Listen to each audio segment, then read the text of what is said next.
Okay, many of you know what this is.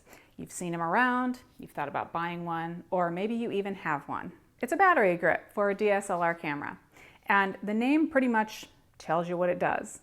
Here, let's attach one to my Canon Rebel T4i. You take the battery out of the camera, remove the door, slide the door in here, because if you didn't, you'd lose this right away. Pop 1 or 2 batteries in this battery tray and slide this right into the grip. So what do you end up with? Well, you have a larger camera, but you also have double the battery power. But that's not necessarily the end of it. There are a few different advantages of battery grips besides the ability to use a second battery. So let's dig in a little. For starters, some grips let you use other types of batteries. The grip for the T4i allows me to use AA batteries in this little tray here because they're everywhere, so they're super convenient.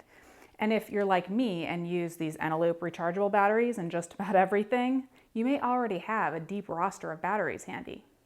What's the advantage? Well, these white little camera batteries, they're useful in this camera. These Eneloops with the grip can work in this camera, they can work in a different camera with a similar capability, or a flash, or a wireless keyboard, a mouse, and a billion other things. Some grips available for my Nikons let you use the very high capacity batteries from the flagship Nikons, like the D4 battery in the grips that are designed for smaller cameras in the lineup. This gives you the ability to use a large high capacity battery when you want to, building a larger camera when you need it, but giving you the ability to slim that camera down when you don't. Now let's talk about what happens with many grips when I turn the camera to portrait orientation, like this.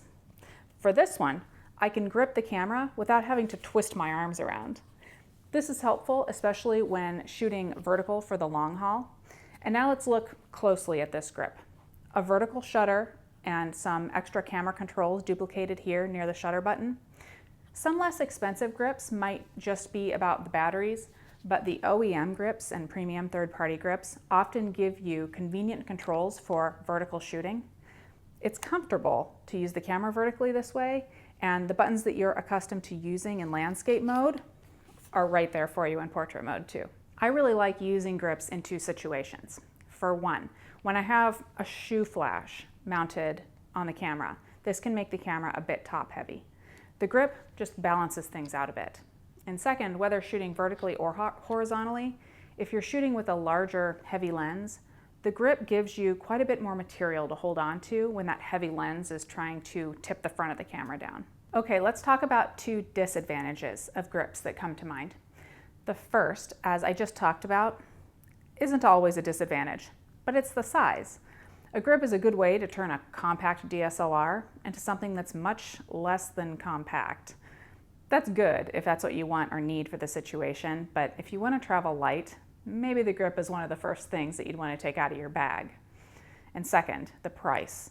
The Nikon brand grip for my D810 is $350, and that's a lot of money. And you need to decide, A, if you want to get the Nikon branded option, and B, if it's worth it to you at all. Some of the third-party options cost a fraction of the Nikon and Canon options. Okay, in the comments, tell me, is this something you have or have thought about getting? Or maybe you've looked into it and decided against it? Whichever route you go, no grip, OEM grip, or third-party grip, which did you choose and why? I have my opinions, but I'd certainly like to hear some of yours.